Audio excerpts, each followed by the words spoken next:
la difficulté, c'est que le fondeur tombe un peu amoureux de son idée. Ouais.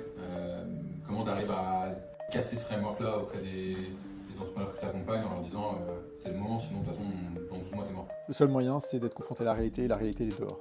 Donc l'entrepreneur qui est amoureux de son produit, ou qui sait, la question que tu lui poses, c'est à combien de clients prospects tu as parlé la semaine dernière et qu'est-ce que tu as tiré comme enseignement?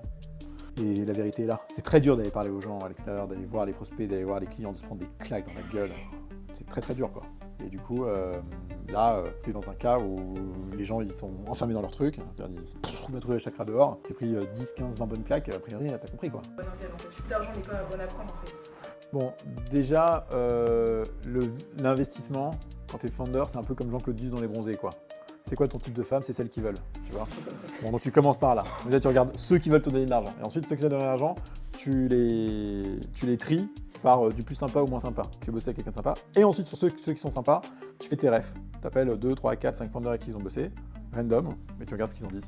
Puis ensuite, tu te fais ton opinion, tout simplement. Tout le reste n'a aucune importance. J'aimerais bien savoir qu'est-ce que tu penses du rôle du designer et du développeur en tant que founder, et comment est-ce que les deux ça a évolué depuis que tu as commencé là-dedans. En fait, moi, je crois beaucoup au product design. Je ne crois pas au design, je ne crois pas au produit. Parce que je pense que si tu me dis c'est pratique mais c'est moche, c'est nul. Si tu me dis c'est beau mais c'est pas pratique, bah c'est nul en fait.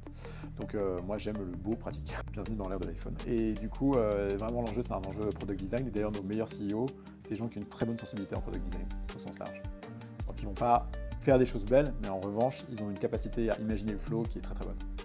Et ça se sent dans leur prototype et dans ce qu'ils expliquent et dans ce qu'ils ont envie de faire. Et c'est très différenciateur d'un concurrent qui l'a pas, par exemple.